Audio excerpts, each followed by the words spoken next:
دعا قبول نہ ہونے کا ایک سبب، اور وہ ہے یقین۔ ایک بڑا پرابلم یہ ہے، بندہ کہتا ہے یار چلو مانگ لیتے ہیں، باقی ہوتی نہیں اپنی دعا قبول۔ ایک واقعہ مجھے یاد آیا، ایک بار ایک گاؤں میں بارش نہیں ہو رہی تھی، بڑا زبردست قحط۔ گاؤں والوں نے طے کیا چلو مل کر ذرا دعا کرتے ہیں، جو نماز استسقاء وغیرہ پڑھتے ہیں۔ گاؤں کے سارے لوگ جمع ہوئے، ہزاروں کا مجمع۔ کئی سالوں سے اس گاؤں میں بارش ہی نہیں ہوئی، پتے پتے کو، بوند بوند کو لوگ ترس رہے تھے۔ ایک نوجوان، ایک ینگسٹر آیا، ہاتھ میں اس کی چھتری ہے۔ سارے گاؤں والے ہنسنے لگے کہ اللہ کے بندے، کئی سالوں سے ایک قطرہ پانی کا نہیں گرا، تم چھتری لے کر آئے ہو۔ اس نوجوان نے کمال کا جواب دیا کہ جس سے مانگنے آئے ہیں وہی تو برسانے والا ہے۔ اب اگر اس نے برسا دی تو کیا بھیگتے ہوئے جاؤں گا؟ اب ہوا یہی، کتاب میں لکھا سب نے دعا مانگی، نوجوان کے یقین کی برکت سے دعا کے دوران موسلا دھار بارش شروع ہو گئی۔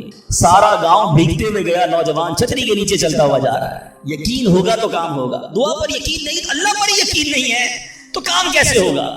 یہ تو چند میں نے آداب بیان کر دیے۔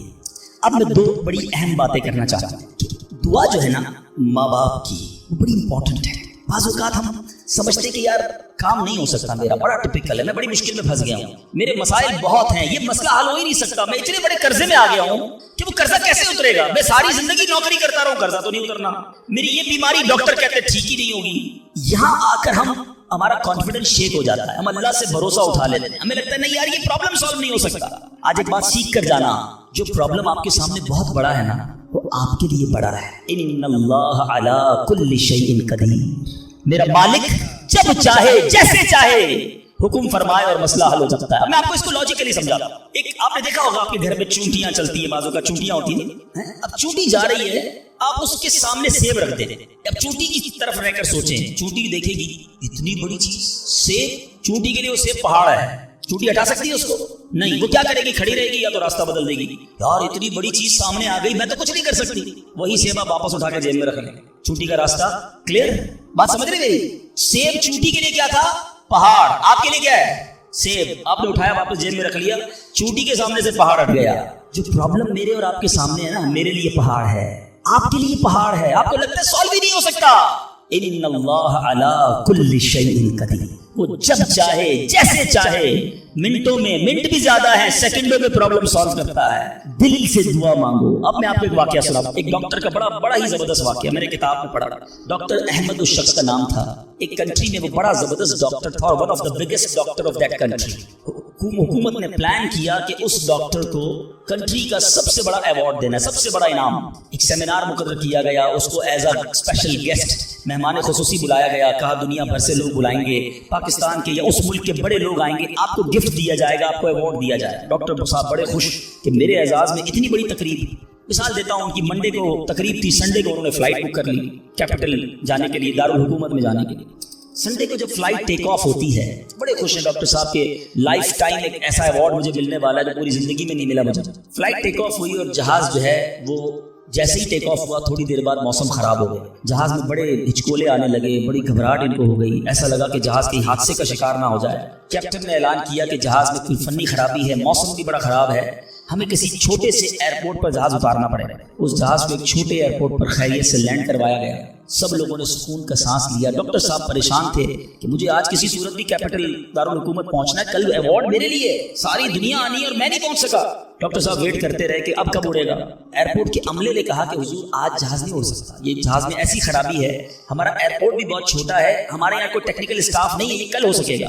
ڈاکٹر صاحب کہے میں مر جاؤں گا، بہت بڑا پرابلم ہو جائے گا، مجھے کل بہت بڑا ایوارڈ ملنا ہے، مجھے کیپٹل پہنچنا ضروری ہے۔ دیکھیں اگر آپ نے واقعی وہاں پہنچنا ہے تو اس کا آسان حل یہ ہے، آپ گاڑی کرائے پہ لیں، جہاں جانا ہے وہ 6-7 گھنٹے کی ڈرائیو ہے، آپ رات تک پہنچ جائیں گے، آپ جہاز کا انتظار نہ کریں۔ ڈاکٹر صاحب کو مشورہ سمجھ آیا، رینٹ ا کار لی، گاڑی ڈرائیو کرنا شروع کی۔ سارا راستے میں بارش، بجلی چمک رہی ہے، اکیلا ڈرائیور گاڑی چلا رہا ہے۔ ڈاکٹر صاحب اچانک اس کو سمجھ ہی نہیں آئی، راستہ پہلی بار تھا، وہ کسی ان نون راستے پر چڑھ گیا، موٹر وے سے اتر کر کسی چھوٹے راستے پہ چلا گیا۔ چلتے چلتے چلتے بارش زبردست، بھوک زیادہ لگی، ڈاکٹر کو احساس ہو گیا کہ میں غلط راستے پر آ رہا، اب بارش بھی اتنی، بھوک سے برا حال۔ دیکھا ایک چھوٹا سا گھر، اس میں بلب جل رہا، اس ڈاکٹر نے گاڑی کو پارک کی، دروازہ نوک کیا، ایک بوڑھی خاتون باہر نکلی، کہا بیٹا کون ہو؟ کہا ماں جی راستہ بھول گیا ہوں، بارش بہت ہے۔ کہا بیٹا اندر آ جا۔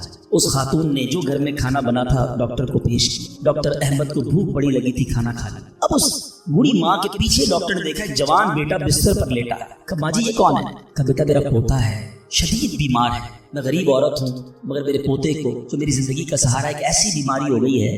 ہمارے گاؤں میں نے کئی ڈاکٹروں کو دکھایا ہے، ڈاکٹر کہتے ہیں کہ اس کا علاج پاکستان میں ایک ہی ڈاکٹر ہے جس کا نام ڈاکٹر احمد ہے، وہی کر سکتا ہے۔ بیٹا ہر نماز کے بعد دعا کرتی ہوں کہ اتنے پیسے جمع ہو جائیں کہ میں اپنے اس معذور بیٹے کو ڈاکٹر احمد کے پاس لے جاؤں۔ تم مجھے مسافر لگتے ہو، ذرا تم بھی دعا کر دو میرے بیٹے کا علاج ہو جائے۔ ڈاکٹر احمد دسترخوان پر بیٹھ کر رونے لگا، کہتا ہے ماں جی میرے جہاز کا خراب ہونا، چھوٹے ایئرپورٹ پر اترنا، میری گاڑی کا راستہ بھولنا اور آپ ہی کے دروازے پر آ کر کھڑے ہونا، یہ فقط آپ کی دعاؤں کا ثمرہ ہے۔ میں ہی ڈاکٹر احمد ہوں، آج آپ کے گھر میں آ گیا ہوں، میں آپ کے بیٹے کا علاج کروں گا۔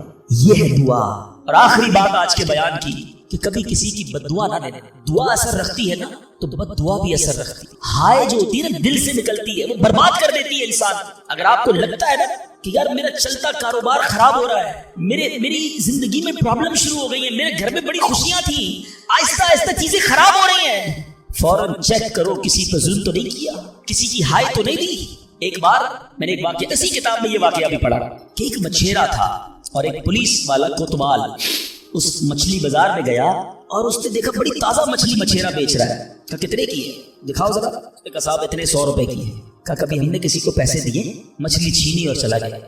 وہ غریب مچھیرا بڑی چیخیں ماری کہ بھائی میری روزی ہے، میں نے آج بچوں کے لیے کھانا لے کر جانا ہے، مگر اس پولیس والے نے نہیں سننا تھا، وہ اس مچھلی کو لے کر چلا گیا۔ مچھلی اتنی فریش تھی کہ وہ پھڑک رہی تھی، اسی پھڑکنے کے دوران اس مچھلی نے اس پولیس والے کے انگوٹھے پہ کاٹ لیا۔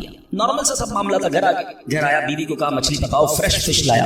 تھوڑی دیر بعد انگوٹھے میں درد شروع ہو گیا، اور آپ جانتے ہیں انفیکشن کس کو کہتے ہیں، چیزوں کا خراب ہونا کس کو کہتے ہیں۔ اس کے انگوٹھے میں شدید پین شروع ہو گیا، بہت درد۔ کھانا بعد میں کھاؤں گا، پہلے دوست ڈاکٹر ہے اس کے پاس جاتا۔ اس کے پاس گیا، کہا ڈاکٹر صاحب دیکھیں یہ انگوٹھے پہ کیا ہو گیا، بہت لال ہو گیا، بہت درد ہو رہا ہے۔ کہا اس میں زہر پھیل گیا ہے، ابھی ڈیسائیڈ کرو ورنہ یہ انگوٹھا نہیں کاٹو گے تو ہاتھ کاٹنا پڑے گا۔ کہا اچھا ہاں۔ انگوٹھا کٹوایا، گھر آیا، بڑا افسردہ کہ انگوٹھے کٹ گیا۔ ابھی دسترخوان پر بیٹھا تو ہتھیلی میں درد شروع ہو گیا، ہتھیلی لال ہونا شروع ہو گئی، بڑی تکلیف۔ پھر گیا ڈاکٹر کے پاس کہ ڈاکٹر صاحب آپ نے کہا تھا انگوٹھا کٹوا دو ہتھیلی بچ جائے گی، ہتھیلی بھی لال ہو گئی۔ کہ بیٹا اس میں بھی انفیکشن ہو گیا، فوری فیصلہ کرو، میری عقل کام نہیں کر رہی ورنہ ایسا نہ ہو تمہارا پورا بازو کاٹنا پڑے۔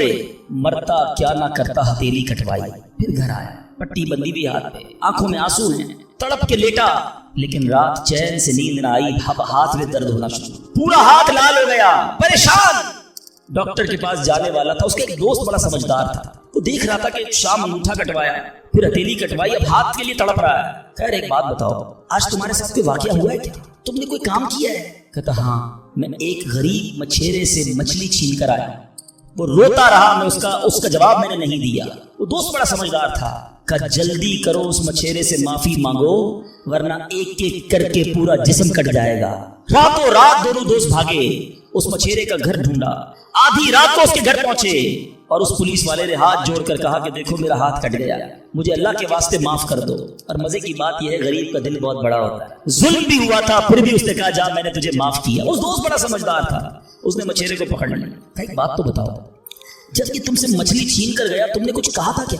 کہتے ہاں میں نے اللہ کی بارگاہ میں دعا کی تھی کہ یا اللہ میں کمزور ہوں، یہ بندہ مجھ پر ظلم کر کے میرے بچوں کی روزی لے گیا، میں اس کا کچھ نہیں بگاڑ سکا، اے اللہ میرا بدلہ تو نے لینا ہے، اے اللہ میرا بدلہ تیرے ذمہ ہے، اب تو اپنی قدرت سے میرا بدلہ لیجیے۔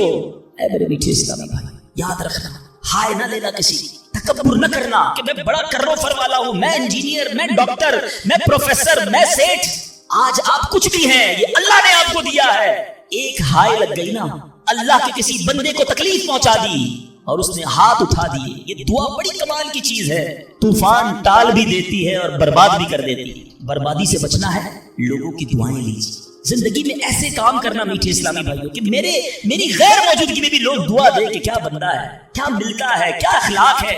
ایسا نہ کرنا کہ کسی سے مل کر جاؤ تو جانے کے بعد لوگ کہیں اتنا غرور، اتنا تکبر، مجھے ذلیل کر کے گیا۔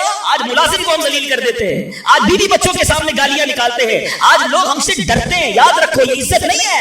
آج آپ کا اگر میں جو پروفیسر بیٹھے ان سے کہنا چاہتا ہوں، آپ ٹیچر ہیں اور آپ کے اسٹوڈنٹ آپ کا ادب کرتے ہیں، یہ ادب ہے یا ڈر ہے؟ چیک کیجئے۔ آپ کے سامنے جو ادب کرے اور پیچھے گالیاں دے وہ ادب نہیں، وہ عزت نہیں۔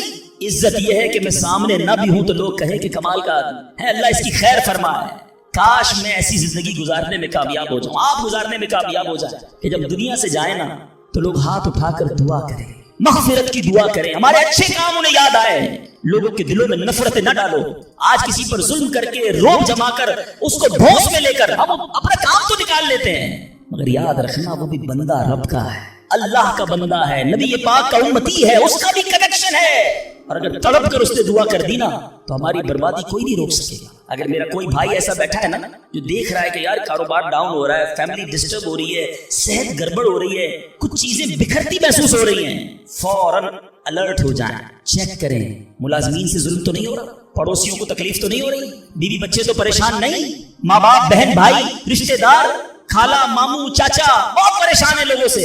ہم سمجھتے ہیں ہم سب ٹھیک ہے، نہیں صرف ٹھیک نہیں ہے، دل توڑے ہوئے ہیں، ذلیل کیا ہوا ہے ہم نے، دنیا کو بانٹتے ہیں، اپنوں کو پریشان کیا ہوا ہے. جو شریعت سکھاتی ہے کہ سب سے زیادہ حق ہے ہمارے ماں باپ کا ہم پر، پھر ہمارے گھر والوں کا، پھر ہمارے رشتے داروں کا. ساری دنیا خوش ہے اور رشتے دار پریشان ہے ہم سے. تو اے میرے میٹھے اسلامی بھائیوں، آج کے اس مختصر بیان میں نے 2-3 ایسپیکٹ آپ کے سامنے رکھے ہیں. امپورٹنس آف دعا، کتنی ضروری ہے دعا، کتنی برکت والی چیز ہے دعا. گھبراؤ نہیں، مانگو اللہ سے، ڈرو نہیں، کنجوسی نہیں کرو، ادب سے مانگو، فوکس کے ساتھ مانگو، یقین کے ساتھ مانگو، جتنا مانگنا ہے مانگو. اور دوسری بات، حرام سے بچنا ہے تاکہ دعائیں قبول ہوں، اور نہ ملے تو شکوہ نہیں، ہر حال میں اللہ کا شکر ادا کرنا. اور آخری بات، ہائے نہیں لے، تکلیف نہیں پہنچانی. اللہ تعالیٰ مجھے اور آپ کو مسلمانوں کا خیر خواہ بنا دے، مسلمانوں کے دلوں میں خوشی داخل کرنے والا بنائے. اور یہی دعوت اسلامی کا میسج ہے. ہم میلاد منانے جمع ہوئے ہیں، نبی پاک کے گویا میلاد کا مہینہ آ گیا. کیا کیا میرے آقا نے ساری زندگی؟ محبتیں، پیار، نرمی، شفقت، جانوروں کے ساتھ اچھا سلوک.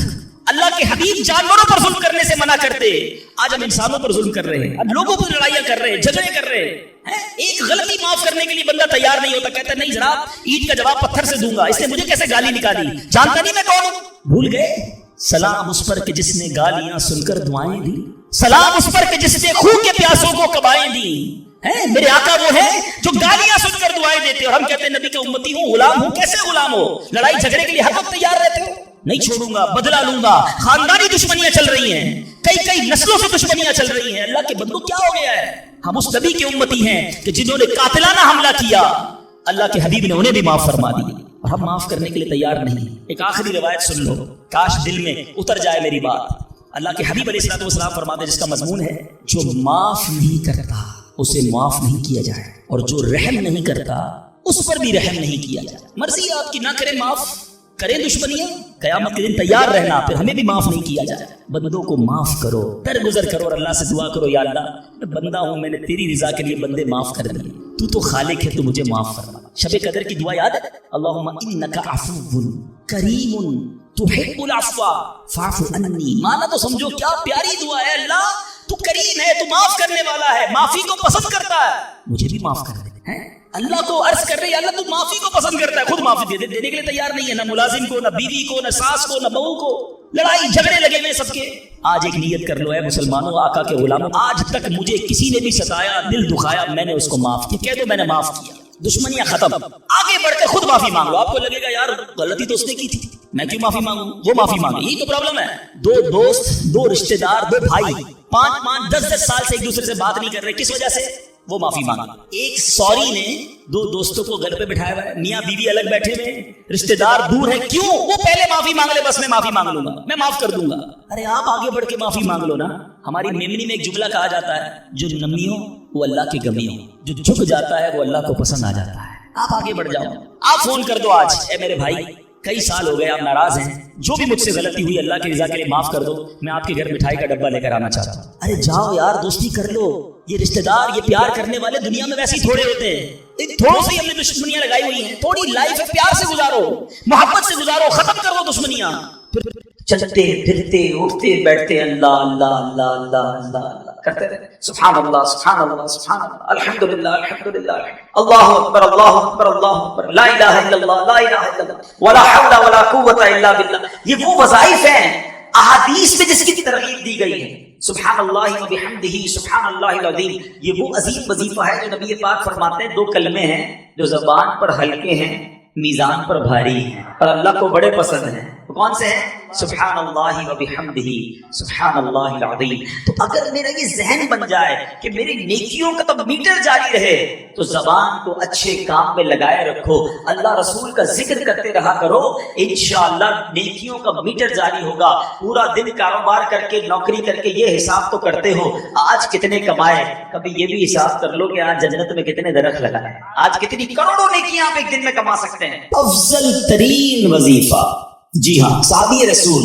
حضرت شداد بن اوس رضی اللہ تعالیٰ فرماتے ہیں کہ ہم صحابہ کرام علیہ رضوان اللہ پاک کے آخری نبی رسول ہاشمی صلی اللہ تعالیٰ علیہ وسلم کی خدمت میں حاضر تھے. آپ علیہ السلام نے ہم سے پوچھا حل فیکم غریب, کیا کوئی تم میں اجنبی تو نہیں بیٹھا؟ صحابہ کرام نے کہا نہیں حضور, ہم سارے مسلمان ہی ہیں اور کوئی غیر نہیں ہے. تو نبی پاک علیہ السلام نے فرمایا ایسا کرو دروازے بند کر دو. صحابہ نے دروازے بند کر دیے. اب آپ علیہ السلام نے فرمایا ارفعوا ایدیکم وقولوا لا الہ الا اللہ, ہاتھ اوپر اٹھا لو اور لا الہ الا اللہ پڑھنا شروع کر دو. حضرت شداد بن اوس کہتے ہیں ہم سب نے ہاتھ اوپر اٹھائے اور کلمہ پاک پڑھنا شروع کر دیا. کچھ دیر اسی طرح ہم ذکر کرتے رہے, نبی پاک ذکر کرواتے رہے, اور اس کے بعد مالک جنت قاسم نعمت صلی اللہ تعالی علیہ وسلم نے خوشخبری سناتے ہوئے فرمایا ابشروا فإن اللہ قد غفر لکم, تمہیں بشارت ہو کہ بے شک اللہ پاک نے تمہیں بخش دیا ہے.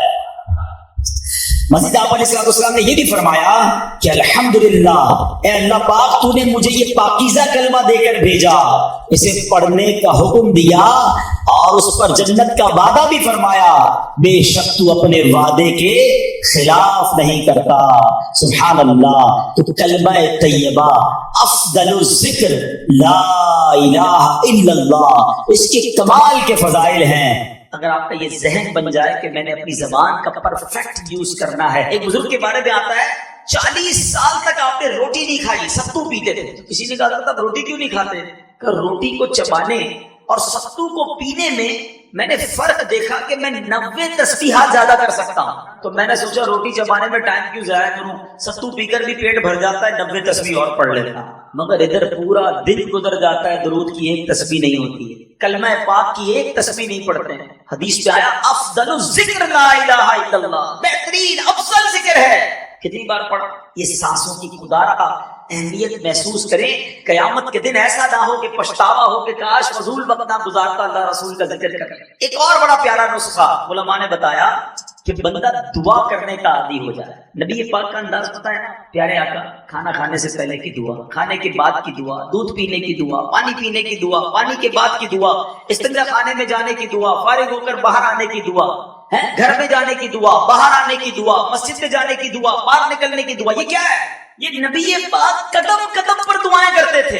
اور آج ہمیں پورا دن گزر جاتا ہے ہم دعا نہیں پڑھتے. حالانکہ اگر یہی عادت اپنا لینا کہ ساری دعائیں یاد کر لیں کہ کھانے سے پہلے کیا پڑھنا ہے, تو کھانے سے پہلے ثواب, کھانے کے بعد ثواب, پانی سے پہلے ثواب, پانی کے بعد ثواب. اچھا دعا اور سنت, اگر یہ دو چیزیں مجھے پتہ چل جائیں, بھائی پانی تو پینا ہی ہے نا, لیکن دن میں کتنی بار پانی پیتا ہوں؟ اگر سنت کے مطابق ہر بار پانی پینے کا ثواب. چپل تو پہننا ہی ہے, سنت کے مطابق پہنوں, چپل پہننے کا ثواب. لباس تو پہننا ہی ہے, سنت کے مطابق پہنوں, لباس پہننے کا ثواب. اگر یہ ذہن بن جائے یار میں پورے دن میں کیسے عبادت بڑھا سکتا ہوں اور بغیر کسی بڑی ایفرٹ کے, کیا محنت کرنی ہے, سیدھے پیر سے چپل پہنے یا الٹے پیر سے پہنے اتنا ہی ٹائم لگنا ہے. مگر ہر سنت پر اگر سنت کی نیت سے عمل کر لوں اور اس سے پہلے دعا بھی پڑھ لوں, الدعاء مخ العبادہ, حدیث پاک میں ہے دعا عبادت کا مغز ہے. اچھا ڈبل فائدہ ہوگا, دعا کا ثواب الگ ملے گا, کام میں برکت اور آ جائے گی. جس کام کو شروع کرنے سے پہلے بسم اللہ پڑھی, دعا کر لی, کام بھی اچھا ہو جائے گا,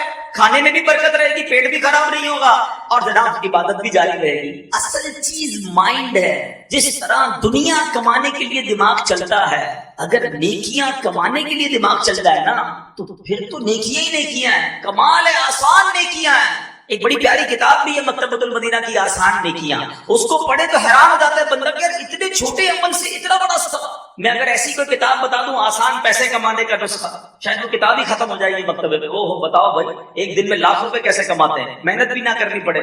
میں آپ کو بتاتا ہوں ایک دن میں کروڑوں نیکیاں کما سکتے ہیں بھائی. صرف اپنا ذہن بنائیں اور اپنا یہ ذہن بنا لیں کہ مجھے عبادت کے لیے بھیجا ہے، تو دعائیں یاد کر لیں. ماشاءاللہ مدنی قافلوں میں دعائیں یاد کرائی جاتی ہیں، دعوت اسلامی کے حلقوں میں دعائیں یاد کرائی جاتی ہیں، اور یہ دعائیں انشاءاللہ زندگی میں ساتھ رہی تو بیڑا پار ہو جائے گا نا. سنت پر عمل کرنے کی ذہن بنا لے، اور سنت پر عمل کر کے نیکیاں تو ملی، اور پتہ کیا ملے گا؟ سنو اللہ کے حبیب علیہ الصلوۃ والسلام کیا فرماتے ہیں؟ نبی پاک علیہ الصلوۃ والسلام فرماتے ہیں کہ جس نے میری سنت سے محبت کی اس نے مجھ سے محبت کی، اور جس نے مجھ سے محبت کی وہ میرے ساتھ جنت میں جائے. اب بتاؤ نا، اللہ کے حبیب کے ساتھ جنت میں چلے گئے تو بیڑا پار ہو گیا نا. سیدنا عبد الرحمن بن عوف رضی اللہ تعالیٰ عنہ سے روایت ہے کہ ایک دن نبیوں کے سردار مدینے کے تاجدار صلی اللہ تعالیٰ علیہ وسلم اپنے مبارک گھر سے باہر تشریف لائے اور ایک باغ کی طرف آپ نے رخ فرمایا، ایک باغ کی طرف تشریف لے گئے. حضرت عبد الرحمن بن عوف نے دیکھا کہ نبی پاک جا رہے ہیں تو وہ بھی پیچھے پیچھے آ گئے. کہتے نبی پاک باغ میں داخل ہوئے، قبلے کی طرف میرے آقا نے منہ کیا اور سر سجدے میں رکھ دیا. حضرت عبد الرحمن بن عوف نبی پاک کا دیدار دور سے کرتے رہے کہ آقا سجدے میں ہیں اور یہ دیدار کر رہے ہیں. بے کسوں کے مددگار سرکار عالی وقار صلی اللہ تعالیٰ علیہ وسلم نے بہت لمبا سجدہ کیا. حضرت عبد الرحمن بن عوف کہتے ہیں کہ مجھے یہ خوف ہوا کہ کہیں سجدے کی حالت میں ہی تو اللہ کریم نے ان کی کہیں روح قبض تو نہیں کر لی. اتنی دیر ہو گئی نبی پاک نے سر سجدے سے نہیں اٹھایا. تو کہتے ہیں یہی خیال آتی میں تھوڑا آگے بڑھا. تو اب جب میرے قدموں کی آواز نبی پاک علیہ الصلوۃ والسلام نے سنی تو میرے آقا علیہ الصلوۃ والسلام نے اپنا سر انور اٹھایا اور پوچھا کون ہے؟ میں نے عرض کیا یا رسول اللہ صلی اللہ علیہ وسلم عبد الرحمن. ارشاد فرمایا کیا کام ہے؟ میں نے عرض کیا یا رسول اللہ صلی اللہ علیہ وسلم آپ نے اتنا طویل سجدہ کیا، اتنا لمبا سجدہ کیا کہ مجھے خوف ہو گیا کہ کہیں اللہ تبارک و تعالیٰ نے آپ کی روح قبض تو نہیں فرما دی. عاشق زار کی محبت بھری بات سن کر، اپنے صحابی کی یہ پیاری بات سن کر اللہ کے حبیب علیہ الصلوۃ والسلام نے طویل سجدہ کرنے کی حکمت وجہ بیان کی. فرمایا کہ میرے پاس جبریل امین آئے اور انہوں نے حاضر ہو کر بتایا کہ یا رسول اللہ صلی اللہ تعالی علیہ وسلم اللہ پاک فرماتا ہے کہ اے محبوب صلی اللہ تعالی علیہ وسلم جو آپ پر درود پاک پڑھے گا میں اس پر رحمتیں نازل فرماؤں، جو آپ پر سلام بھیجے گا میں اس پر سلامتی اتاروں گا. اس نعمت کا شکر ادا کرنے کے لیے میں نے اتنا طویل سجدہ کیا. یہاں دو باتیں سیکھنے والی. ایک تو یہ سمجھ آیا کہ درود پاک نعمت کتنی بڑی ہے. درود پاک پڑھنے والے کے بارے نیارے ہو جاتے ہیں. اللہ کی رحمتیں نازل ہوں، رب کی طرف سے سلامتی نازل ہو تو اور کیا چاہیے. اس پرفتن اس خطرناک دور میں جب بلائیں ہیں، وبائیں ہیں، ٹینشنیں ہیں، پرابلمز ہیں، خوف ہے، اور ہر بندہ چاہتا ہے کہ وہ سیکیور رہے، صبح گھر سے جائے شام گھر خیر سے آئے، کاروبار پہ خیر رہے، گھر میں خیر رہے، فیملی میں برکت رہے. وہ کون سا طریقہ ہے جس سے مجھے یہ سیکیورٹی مل جائے؟ مجھے بتاؤ کہ جس کے سر پر رحمتوں کا سایہ رہے اسے پھر کیا پرابلم ہے. اور اللہ کی رحمت کس کے ساتھ ہے کہ جو ایک بار درود پاک پڑھے اس پر 10 رحمتیں نازل کی جاتی ہیں. تو پھر کیوں نہ چلتے پھرتے اٹھتے بیٹھتے گاڑی چلاتے موٹر سائیکل چلاتے جب فارغ وقت ملے بندہ درود پاک کا ورد کرتا رہے تاکہ سیکیورٹی رحمتیں برکتیں ساتھ رہے. لیکن فضول باتوں کے لیے ٹائم ہمارے پاس گھنٹوں ہے. موبائل فون لے کے بیٹھیں گے پتہ نہیں کتنے گھنٹے نکل جائیں، گھڑی کا ٹائم بھی نہیں پتہ چلتا. ٹی وی آن کیا اب پتہ نہیں کب بند ہوگا. اتنا فضول اور گناہوں بھرا وقت لوگ گزارتے ہیں مگر ذکر و درود کے لیے ٹائم نہیں نکالا. اس حدیث سے ایک اور بات سیکھنے کو ملی کہ درود پاک پر جو رحمتیں اور برکتیں ملنی ہیں، نبی پاک علیہ الصلوۃ والسلام اس سے کتنا خوش ہوئے کہ آقا نے اپنی امت کو ملنے والی اس نعمت پر طویل سجدہ کی، شکر کا سجدہ کیا. امتی کا کام کیا ہے؟ ہمیں بھی تو سجدہ شکر ادا کرنا چاہیے کہ یا اللہ تیری رحمت ہے، اتنا تھوڑا سا کام کرتے ہیں اور تو اتنی رحمتیں نازل فرماتا ہے، تیری اس نعمت پر ہم بھی شکر ادا کر. اور تیسری بات کہ نبی پاک کو ہم سے پیار کتنا ہے، ہم سے محبت کتنی ہے. درود آقا پر پڑھیں رحمتیں ہم پر نازل ہوں گی، سلامتی ہمیں ملے گی، اور آقا اس کے شکرانے میں سجدہ کر رہے ہیں. تو پھر ہم کیوں نہ درود پاک سے پکی اور سچی محبت. شعبان کا مہینہ یاد رہے کہ اس مہینے کو ماہ درود بھی کہتے ہیں. جی ہاں، کیونکہ جو درود پاک کی مشہور آیت ہے نا، آیت درود جس کو کہتے ہیں، ان اللہ وملائکتہ یصلون علی النبی یا ایھا الذین آمنوا صلوا علیہ وسلموا تسلیما، مل کر پڑھیں، صلی اللہ علی النبی وآلہ صلی اللہ علیہ وسلم صلاۃ و سلام علیک یا سیدی یا رسول اللہ۔ یہ آیت درود بھی شعبان میں نازل ہوئی ہے، اور شعبان کے بارے میں میرے آقا کیا فرماتے ہیں؟ شعبان مشہری، شعبان میرا مہینہ، یہ مہینہ آقا کا، یہ مہینہ درود کا مہینہ۔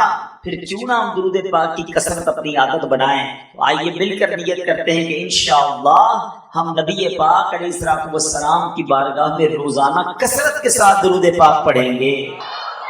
صلو علی الحبیب صلی اللہ تعالی علی محمد صلی اللہ علیہ وسلم۔ آج جو میرا بیان ہے اس کو آپ نے بہت غور سے سنا۔ آج یوں سمجھیے کہ آخرت کا اکاؤنٹ جو ہے وہ کیسے بھرا جا سکتا ہے، کس طرح زیادہ سے زیادہ نیکیاں آسان طریقے سے کمائی جا سکتی ہیں، یہ آج اس بیان کا ٹاپک ہوگا۔ اگر آپ توجہ سے سنیں گے تو انشاءاللہ اللہ نے چاہا آپ کو کچھ ایسے طریقے مل جائیں گے جس سے آپ ڈیلی بیسس پر اپنے نامہ اعمال میں نیکیوں کا اضافہ کریں، کہ ہمارے اسلاف بزرگان دین شب و روز کیسے گزارتے تھے، اور ان کے ذہن میں کیسا یہ بات ذہن میں بیٹھی ہوئی تھی کہ آخرت کی تیاری کو فوکس کرنا۔ حضرت رابعہ بصریہ رضی اللہ تعالیٰ، بہت بڑا نام ہے، یہ ایسی خاتون ہے جو ولیہ ہیں، دوسری صدی ہجری کی مشہور ولیہ۔ آپ رحمت اللہ تعالیٰ علیہ، اللہ پاک اور اس کے پیارے حبیب علیہ السلام سے بڑی محبت کرنے والی اور خوف خدا میں رونے والی، عبادت گزار، شب بیدار خاتون۔ آپ نے 50 سال ایسے گزارے کہ نہ بستر پر لیٹ کر آرام کیا، نہ تکیے پر سر رکھ۔ آپ کی خادمہ حضرت عبدہ بنت شوال رحمت اللہ تعالی علیہ فرماتی ہیں کہ حضرت رابعہ ساری رات نماز میں مصروف رہتی، صبح فجر سے پہلے مصلی پر لیٹ جاتی، کچھ ہی دیر کے بعد گھبرا کر اٹھتی اور خود سے کہتی، نفس تو اس ناپائیدار دنیا میں کب تک سوتا رہے گا؟ دنیا تو تنگی کا گھر ہے، پھر یہاں اتنی نیند کیوں؟ آج کچھ دیر جاگ لے، نیکیاں کما لے، قبر میں میٹھی نیند سو جانا، وہاں قیامت تو کوئی نہیں جگائے۔ عمل یہاں کر لے، آرام وہاں کرنا، پھر اٹھ کر عبادت میں مصروف ہو جاتی۔ ہمارا تو حال یہ ہے کہ نماز پڑھے تو ساری فیکٹری کا حساب چل رہا ہوتا ہے، پورا دن کیسے گزارا، بلکہ نمازی میں یاد کر رہے ہو تو سلام پھیر کے فلاں فلاں کو فون بھی کرنا ہے۔ ہاں، سلام پھیرتے ہی فوراً فون اٹھاتا ہے بندہ، یاد آیا نماز میں یار پیسے لینے باقی تھے، فلاں نے ٹائم دیا تھا۔ سب نماز پڑھنے اللہ کی بارگاہ میں اور دھیان کہیں اور۔ ایسے سے پہلے ہمیں یہ سمجھنا ہوگا شیطان کیا چاہتا ہے۔ جب تک ہم اپنے دشمن کے وار نہیں سمجھیں گے نا، ہم انڈرسٹینڈ نہیں کر سکتے۔ شیطان پہلے یہ چاہتا ہے ہم عبادت نہ کریں، نہ نماز پڑھیں، نہ روزہ رکھیں، نہ مسجد میں جائیں، نہ صدقہ دیں، نہ خیرات دیں، ٹھیک ہے؟ وہ تو یہ چاہتا ہے کہ معاذ اللہ ہم بڑے بڑے گناہ کریں، بدکاری کریں، شراب پیئیں، جوا کھیلیں، قتل کر دیں، بڑے بڑے گناہ کروانا چاہتا ہے۔ وجہ کیا ہے؟ شیطان اللہ کی بارگاہ سے مردود ہو چکا۔ دیکھیں صدقے کیسے برباد ہوتے ہیں، میں نہیں کہتا، قرآن کہتا ہے، یا ایھا الذین آمنوا لا تبطلوا صدقاتکم بالمن والأذی۔ اے ایمان والو، اپنے صدقے باطل نہ کرو۔ صدقے کیسے باطل ہو جاتے ہیں؟ بھائی میں نے تو مسجد میں پیسے دیے، رسید مل گئی، پیسے تو پہنچ گئے، باطل کیسے ہو گئے، ختم کیسے ہو گئے، نل اینڈ وائڈ کیسے؟ قرآن کہہ رہا ہے نا، اے ایمان والو اپنے صدقے باطل نہ کرو۔ کس طرح؟ بالمن والاذی، احسان جتا کر یا تکلیف پہنچا کر۔ اور یہ کر رہے ہوتے ہیں انڈیلیبریٹلی یا ڈیلیبریٹلی، دانستہ و غیر دانستہ ہی چل رہا ہوتا ہے۔ میں نے اپنے ملازم کی بچی کی شادی کرا دی ہے، میں نے اس کو گھر دلا دیا ہے، بھائی یاد ہے نا تو فقیر تھا، غریب تھا، نوکری والا آیا تھا چپل پہن کر تیرے کو کاروبار پہ چڑھا دیا، آج لینڈ کروزر، آج گاڑی آ گئی، بھول تو نہیں گیا مجھے؟ وہ جو آپ نے اس وقت اس کے ساتھ بھلائی کی تھی، یہ جملہ کہہ کر سب ضائع کر، صرف ضائع نہیں کیا، الٹا دل دکھا کر گناہ بھی کما لیا، اور شیطان کامیاب ہو گیا کہ اس کا صدقہ بھی گیا، اس کا ثواب بھی گیا، اس کی نیکی بھی گئی، اور الٹا گناہ گار ہو، اور ہمیں پتہ بھی نہیں چلتا۔ نمازیں پڑھ کر دوسروں کو حقیر جان رہے ہوتے ہیں۔ یاد رکھیے نماز ضرور پڑھیے، مگر میں نمازی ہوں تو باقی سارے جہنمی ہیں ایسا نہیں ہے۔ ایک بزرگ کے بارے میں آتا ہے نا کہ وہ اپنے بیٹے کے ساتھ کسی سفر پر جا رہے ہیں، رات کا وقت ہوا، مسافر خانے میں رکے تو بیٹا بھی نمازی، باپ بھی نمازی، تہجد میں دونوں باپ بیٹے اٹھے، تہجد ادا کی۔ سارے مسافر خانے میں قافلے والے سو رہے تھے، بیٹا کہتا ہے ابا جان یہ کیسے لوگ ہیں، سارے ہی سو رہے ہیں، کسی نے تہجد نہیں پڑھی؟ اللہ اکبر، وہ والد تھے نا، وہ اللہ والد تھے، بیٹا تو بھی سویا رہتا تو ٹھیک، تو نے آج تہجد پڑھ لی، تجھے باقی لوگ سارے حقیر نظر آنے لگے، اس سے بہتر تو بھی سویا رہتا تو ٹھیک۔ تو یہ وار شیطان کے سمجھو، شیطان نیکی کرنے کے بعد جیسے ہم نیکی کرتے ہیں نا، اس کو بے چینی شروع ہو جاتی ہے، اب وہ پلاننگ کرتا ہے کدھر سے اس کی نیکی چھین لوں، کدھر سے اس کی نیکی ڈسٹرب کر دوں۔ جب تک ہم یہ سمجھیں گے نہیں، حضرت رابعہ بصریہ رضی اللہ تعالیٰ عنہ جیسی ولیہ فرماتی تھوڑی دیر کے لیے تسبیح کرتے کرتے دھیان کہیں اور گیا تو وہ جنت کے درخت پر جو پھل لگے تھے وہ گر گئے۔ ہمارا تو روز ہی دھیان کہیں اور ہوتا ہے، ادھر دعا کرتے دھیان کہیں اور ہوتا ہے، اللہم آمین آمین آمین کہہ رہے، پتہ نہیں امام صاحب کیا دعا کر رہے ہیں، کبھی ادھر دیکھ رہے ہیں، کبھی ادھر دیکھ رہے ہیں، کبھی داڑھی کھجا رہے ہیں۔ کبھی سوچا ہے نماز اور دعا کس کے لیے ہوتی، کس کی بارگاہ میں حاضر ہے؟ اللہ اکبر کہہ کر ہم حاضر ہو گئے اللہ کی بارگاہ، اللہ میں حاضر ہوں۔ کبھی منسٹر، کبھی بڑے بڑے بزنس مین، کسی وڈیرے، کسی جناب بڑے شخصیت کے پاس جائیں اور اس کے پاس جا کر دھیان کہیں اور ہوتا ہے، یا اس کو فوکس کرتے ہو؟ اللہ کی بارگاہ میں کہیں اور دھیان، مانگ رہے ہیں اللہ سے اور دھیان کہیں اور ہے، پھر کیسے دعا قبول ہوگی؟ علماء فرماتے ہیں اللہ غافل دل کی دعا نہیں سنتا، تو دعا میں دل ہی غافل ہوتا ہے، مانگ رہے ہیں اللہ سے دھیان کہیں اور ہے، الہی کی طرف دھیان ہو، اس کے دربار کی طرف دھیان۔ اچھا اب آپ کہیں گے جناب آپ کہہ رہے ہیں بھائی دھیان تو ہے نہیں تو کیا نماز پڑھنا چھوڑ دیں؟ نہیں، یہ بڑا پرابلم ہے۔ جب کسی کو کہو نا یار آپ کی پرابلم یہ ہے تو کہتے ہیں میں نماز ہی نہیں پڑھتا بھائی، میرا تو دھیان ہی کہیں اور ہوتا۔ شیطان کامیاب ہو گیا، وہ چاہتا ہی تھا کہ آپ بے نمازی ہو جائیں۔ اب آپ مقابلہ کریں شیطان سے، اچھا میرے دھیان کو، میرے فوکس کو، میری عبادت کو شیطان برباد کرتا ہے، اب میں شیطان پر میں وار کروں گا، اپنی نماز بھی پڑھوں گا اور صحیح طریقے سے پڑھوں گا، دعا بھی کروں گا، فوکس کے ساتھ کروں گا، صدقہ دوں گا، کسی کو بتاؤں گا نہیں، اللہ کی رضا کے لیے دوں گا، نیکی کروں گا، اس کو انشاءاللہ کامیاب بھی کروں گا۔ یہ ہونا چاہیے نا ہمارا ذہن۔ تو بہرحال میرے میٹھے اسلامی بھائیوں، چلے لگے ہاتھوں میں آپ کو یہ بتا دوں کہ اگر نماز میں دھیان نہیں لگتا، ذہن کہیں اور ہوتا ہے، تو اس کا طریقہ کیا ہے؟ اس کے کئی طریقے علماء نے بیان کیے۔ ایک تو آپ اپنے ذہن میں جب نماز پڑھیں تو دنیاوی خیالات سے اس کو پاک کرنے کی کوشش کریں۔ دوسرا،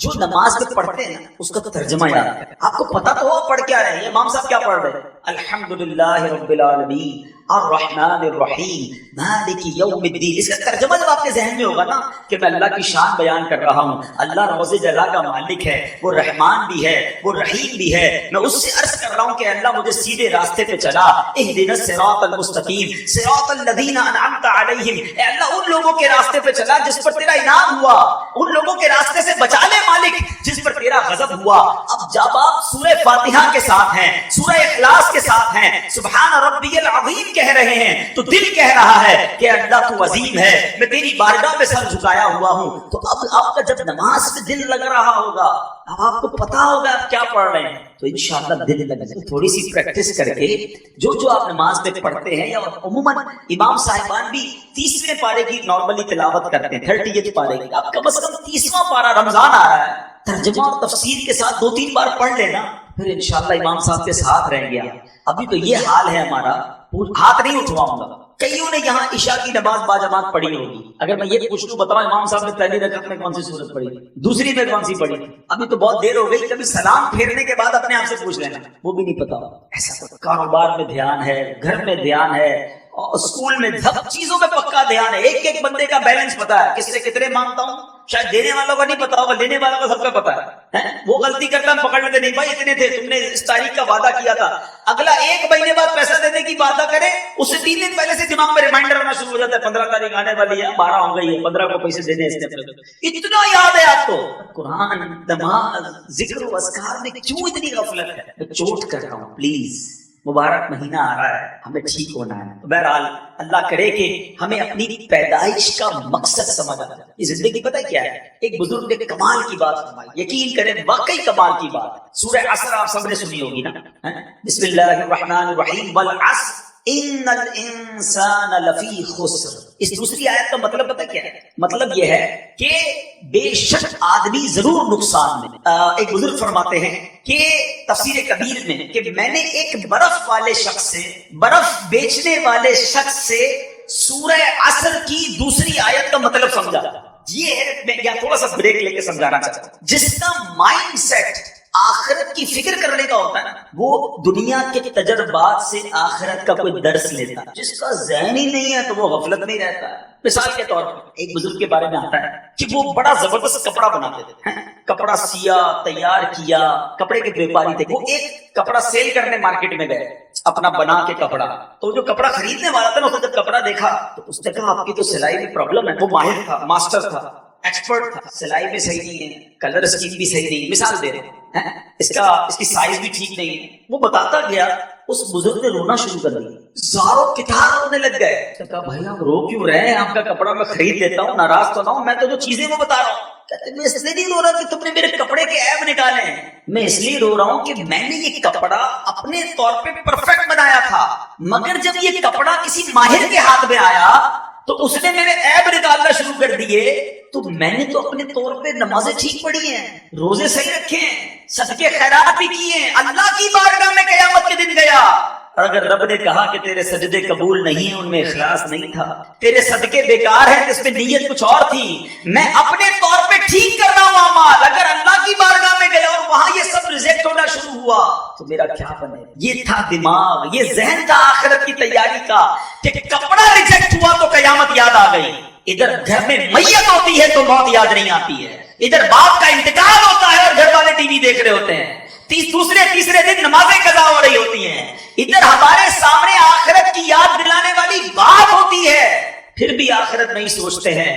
اور بزرگان دین سنو کیا کہتے ہیں، بزرگ کہتے ہیں میں نے برف والے سے سورہ عصر کی دوسری آیت کا مطلب سمجھا۔ ایسا کیا کہا تھا برف والے نے؟ سنو برف والا کیا کہتا ہے، وہ کیا کہتا ہے؟ کہتے ہیں میں نے برف والے کے بارے میں سنا، وہ آواز لگا رہا تھا، برف ریڑھی پہ بیچ رہا تھا اور آواز لگا رہا تھا ارحموا من یذوب رأس مالہ۔ وہ کیا کہتا تھا؟ لوگوں اس شخص پر رحم کرو جس کا سرمایہ پگھل رہا۔ برف والا یہی کہتا ہے خرید لو ورنہ پگھل جائے گا۔ کہتے ہیں میں سمجھ گیا، ان الانسان لفی خسر، اس کا مطلب یہی ہے کہ زندگی برف کی طرح پگھل گئی، جو اس پہ نیکی نہ کمائے گا وہ نقصان میں رہے۔ برف والا صبح برف لے کے نکلتا ہے نا، اس کو پتہ ہے شام تک یا تو بیچوں گا یا پگھل جانی ہے۔ میٹھے اسلامی بھائیوں، میری اور آپ کی زندگی بھی یہی ہے، we don't know کب چلے جائیں۔ اگر آپ اس کو امیجنیشن کے ذریعے سمجھنا چاہیں نا، تجربے کے طور پہ کہہ رہا ہوں کہ پیدا ہوئے نا تو ہمارے ہاتھ میں ایک برف کا بلاک دے دیا گیا، کسی کے پاس 50 سال کا ہے، کسی کے پاس 40 سال کا ہے، کسی کے پاس 25 سال کا ہے، برف روز پگھل رہی ہے۔ ہو سکتا ہے ہم میں سے کسی کی برف کل ختم ہونے والی، آج ختم ہونے والی، اور ہم ہیں کہ احساس ہی نہیں، پگھل رہی ہے، روز پگھل رہی ہے، اور ہم نیکیاں کہاں کما رہے ہیں۔ حالانکہ میرے میٹھے اسلامی بھائیوں، اللہ کریم نے ہمیں کیوں پیدا کیا؟ شاعر کیا کہتا ہے، پہلے سنو پھر قرآن کی آیت سنا۔ ہو رہی ہے عمر مثل برف کم، ہو رہی ہے عمر مثل برف کم، رفتہ رفتہ چپکے چپکے دم بدم بدم، ہر دن برف کی طرف۔ مجھے اور آپ کو رب نے کیوں بنایا ہے؟ ہم جانتے ہیں پیسے کمانے کے لیے، بڑا نام بنانے کے لیے، کاروبار چمکانے کے لیے، اور جناب ڈگریاں حاصل کرنے کے لیے، اس لیے بنایا۔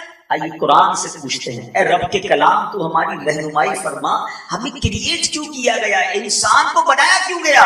اللہ کریم قرآن میں فرماتا ہے وَمَا خَلَقْتُ الْجِنَّ وَالْإِنسَ إِلَّا لِيَعْبُدُونِ، بے شک اور میں نے جن اور آدمی اتنے ہی اس لیے بنائے کہ میری بندگی کریں۔ اللہ فرماتا ہے جن اور آدمی کس لیے بنائے؟ کہ میری عبادت کریں۔ معلوم ہوا انسانیت اور عبادت لازم اور ملزوم، یعنی آپس میں جڑے ہوئے ہیں۔ جو عبادت نہیں کرتا انسانیت سے لا تعلق ہے، بنایا ہی عبادت کے لیے گیا ہے، ہماری کریشن کا مقصد عبادت ہے۔ اب آتے ہیں سولوشن کی طرف۔ میں نے آپ کو شروع میں ایک بات کہی تھی کہ آج کے بیان میں کچھ ایسے فارمولے دینے ہیں کہ جو بڑے آسان ہیں، اور اس پر عمل کر کے انشاءاللہ ہم بھی عبادت گزاروں میں شامل ہو جائیں۔ اور زیادہ سے زیادہ اگر ہم نیکیوں کو کرنا چاہتے ہیں نا، تو پہلا نسخہ یہ ہے کہ گناہ چھوڑ۔ ہم نماز پڑھتے بھی ہیں اور ساتھ حرام کام بھی کر رہے ہیں، تو گناہ چھوڑنا، اپنے اسٹیپ کو اللہ کی طرف بڑھانا ہے نا، قدم بڑھانا ہے، عبادت کی طرف اپنا دل لگانا ہے، تو پہلے گناہ چھوڑ دیں، کیونکہ گناہوں کی یہ آگ ہمیں تباہ و برباد کر دے۔ حضرت امیر المومنین عمر فاروق اعظم رضی اللہ تعالیٰ فرماتے گناہ اگرچہ ایک ہو مگر اپنے ساتھ 10 برائیاں لاتا ہے۔ ابھی میں نے آپ کو عبادت کے فضائل بتایا نا، اب گناہ کی برائیاں سنو۔ لوگ کہتے ہیں تھوڑا سا ہی گناہ کرتا ہوں، ایک دو ہی بری عادتیں، سنو ایک گناہ کیا کیا لاتا ہے۔ نمبر 1، گناہ کرنے والا اللہ پاک کو غضب دلاتا۔ نمبر 2، شیطان ملعون کو خوش کرتا ہے۔ نمبر 3 جنت سے دور، اور نمبر 4 جہنم کے قریب ہو جاتا ہے۔ نمبر 5 اپنی سب سے پیاری چیز یعنی اپنی جان کو تکلیف میں ڈالتا ہے۔ نمبر 6 اپنے باطن کو ناپاک کرتا ہے۔ نمبر 7 اعمال لکھنے والے فرشتوں کرامن کاتبین کو تکلیف دیتا ہے، ان کو گناہ لکھنا پڑتا ہے، گندی بات بری بات لکھنی پڑتی ہے۔ نمبر 8 پیارے آقا علیہ الصلوۃ والسلام کو روضہ انور میں تکلیف پہنچاتا ہے، رنجیدہ کرتا ہے۔ نمبر 9 زمین و آسمان اور تمام مخلوق کو اپنی نافرمانی پر گواہ بناتا ہے۔ اور نمبر 10 تمام انسانوں سے خیانت اور رب العالمین کی نافرمانی۔ تو آج پہلے نیت تو یہ کر لیں کہ انشاءاللہ گناہ نہیں کریں گے۔ ہاں گناہ چھوڑنا آسان نہیں ہے، مگر میرے لیے مشکل ہے نا، میرے رب کے لیے تو مشکل نہیں ہے، وہ تو قوی ہے، وہ طاقت والا ہے، وہ کن فرمائے تو فیکون ہو جاتا ہے۔ پہلے نیت کر لیں اور پھر اللہ سے مدد مانگے کہ یا اللہ میں نے نیت کر لی ہے، بس تو میری گناہوں کی عادت نہیں۔ تو انشاءاللہ جب دل گناہوں سے پاک ہوگا نا تو پھر نیکیوں کا نور آنا شروع ہو جائے۔ کچھ لوگ ملتے ہیں، ایک جگہ ہم گئے تھے تو یہ بحث ہو رہی تھی، ایک بھائی ساتھ میں کہتے ہیں یار اتنی نیند آتی ہے جیسے ہی بیان شروع ہوتا ہے، دل نہیں لگتا، اس کی کیا وجہ ہے؟ تو دیکھیں میں آپ کو آج ایک طریقہ بتا دیتا ہوں۔ ہم کبھی بخار ہوتا ہے، آپ کو بھی ہوتا ہو، تو بخار میں ہمیں اپنا پسندیدہ کھانا بھی اچھا نہیں لگتا، جو بڑا پسند سے کھاتے ہیں وہ بھی کڑوا لگتا ہے، کھانا تو کھانا گھر والے بھی اچھے نہیں لگتے، ہم کیا کرتے ہیں کھانا کھانا چھوڑ دیتے ہیں یا گھر والوں کو بھگا دیتے ہیں۔ ہم کو پتا ہے یار بیمار ہیں، تھوڑے دنوں کے لیے موڈ کڑوا رہے گا، دوائی کھاتے رہیں گے، آہستہ آہستہ آہستہ جیسے ہی بیماری دور ہوگی نا دوائی کھانے کا مزہ آنا شروع ہو جائے گا، موڈ اچھا ہو جائے گا۔ ایسا ہی ہوتا ہے۔ تو جب کسی کو نماز میں دل نہ لگے، تلاوت میں دل نہ لگے، اجتماع میں دل نہ لگے، کسی درود پاک پڑھے تو بوریت ہونے لگے، تو وہ سمجھ لے کہ اندر بیماری ہے، گناہوں نے دل کالا کیا ہوا ہے۔ اب کیا کرنا ہے؟ اب یہ نیکی کرتے رہنا، یہ دوائی کھاتے رہنا، انشاءاللہ گناہ چھوڑ دینا اور نیکی کرتے رہنا۔ ایک دن آئے گا جس دن یہ بیماری صاف ہوگی نا، ہر سجدہ برکت دینا شروع کر دے گا، دعا میں آنسو بہنا شروع ہو جائیں گے، درود کی لذت ملنا شروع ہو جائے گی، تلاوت میں رکت ملنا شروع ہوگی۔ ابھی کیوں نہیں مل رہی؟ اس لیے نہیں مل رہی کہ دل میں گڑبڑ ہے، مجھے دوائی بھی جاری رکھنی ہے، پرہیز بھی جاری رکھنا ہے۔ میرے رب کی جس دن رحمت ہو گئی انشاءاللہ میرا دل نمازوں میں لگ جائے گا، پھر مجھے بہت مزہ آئے گا۔ اور جس دن یقین کرو جس کو عبادت میں لطف آنے لگ گیا نا اس کے وارے نیارے ہو گئے، کیونکہ اب وہ عبادت ایسے کر رہا ہوگا جیسے لوگ اپنے دوستوں کے ساتھ انجوائے کر رہے ہوتے ہیں۔ وہ سجدوں کو انجوائے کرے گا، وہ دعاؤں کو انجوائے کرے گا، وہ تلاوت کے مزے اٹھائے گا۔ ایک بزرگ کہتے ہیں مجھے پہلے سمجھ نہیں آتا تھا کہ لوگ ساری رات اللہ والے حضرت رابعہ بصریہ کے بارے میں ہم نے سنا، ساری رات کیسے عبادت کرتے تھے، نوافل پڑھتے رہتے تھے، ان کو بوریت اور تھکن کیوں نہیں ہوتی تھی؟ کہتے اب سمجھ آ گیا، اب جب میں لوگوں کے ہاتھ میں موبائل دیکھتا ہوں اور بچوں کو نوجوانوں کو دیکھتا ہوں ساری رات موبائل پر بیٹھے ہوتے کوئی تھکن نہیں لگتی، ان کا دل موبائل میں لگا ہوا ہے، رات کا پتہ نہیں چلتا، ان کا دل عبادت میں لگا تھا، انہیں بھی رات کا پتہ نہیں چلتا۔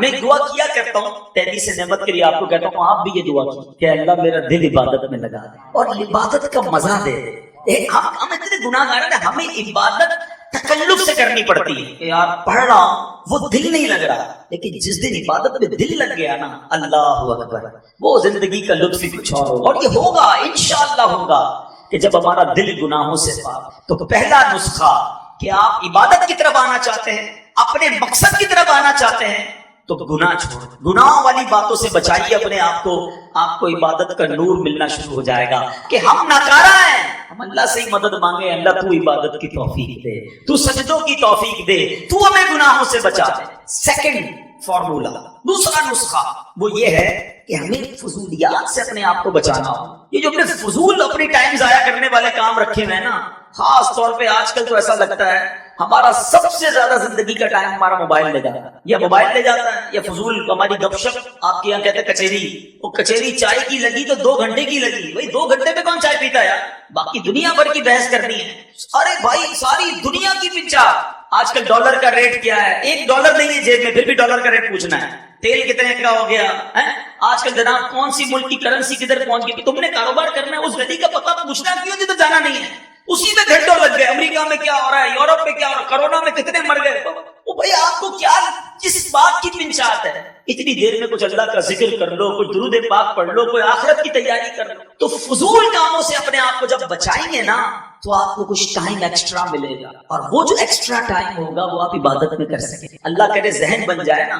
مثال دیتا ہوں، آپ کہیں گئے، کسی نے کہا یار ذرا 7-8 منٹ بیٹھیے گا، میں آ رہا ہوں. ہم کہتے ہیں ٹھیک ہے کوئی بات نہیں. اب 8 منٹ کا وہ کہہ کر کے ہم کیا کریں گے، 8 منٹ میں موبائل نکالیں گے. اب وہ 18 منٹ بعد بھی آیا نا، میں ٹینشن نہیں، ہمارا موبائل چل رہا ہے، پتہ نہیں کیا کیا دیکھ رہے ہیں. حالانکہ نیکیوں کا ذہن ہوتا نا اور وقت بچانے کا ذہن ہوتا تو اسی موبائل میں قرآن ڈاؤن لوڈ کیا ہوتا.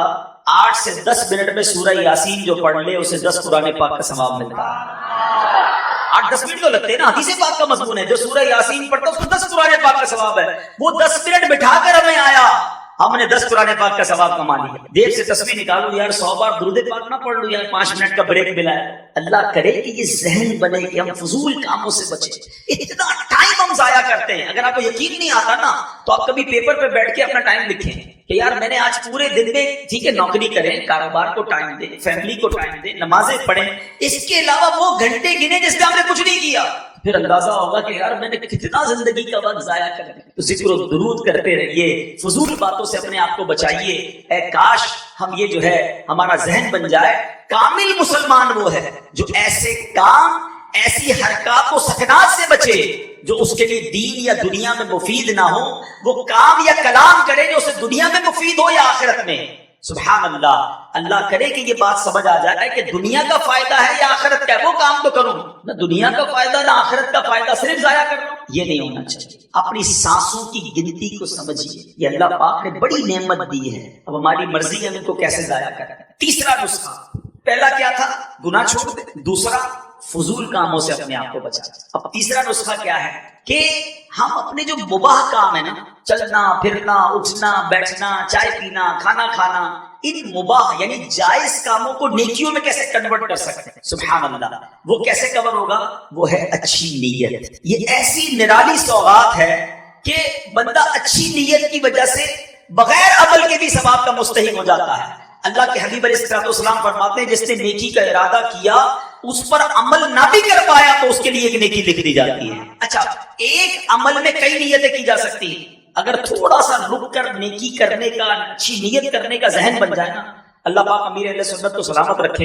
ابتدا نیت کے بارے میں سمجھاتے ہیں. مثال کے طور پہ آپ اجتماع میں آئے، ابھی کی بات کریں، آپ میں سے کوئی آیا بھائی بیان سنو، اس کو ایک ثواب ملے گا. کسی نے نیت کی یار میں ذکر بھی کروں گا، 2 نیتیں ہو گئی. میں تو دعا بھی کروں گا، 3 نیتیں ہو گئی. اب میں اجتماع کے بعد مسلمانوں سے ملاقات بھی کروں گا، 4 نیتیں ہو گئی. سلام میں پہل کروں گا، 5 نیتیں ہو گئی. اجتماع میں اگر گیا اور وہاں کسی مسلمان نے راستہ پوچھا تو راستہ بھی بتا دوں گا، 6 نیتیں ہو گئی. 2 مسلمانوں میں جھگڑا ہوا، اگر ہونے لگا تو سلو کروا دوں گا، 7 ہو گئی.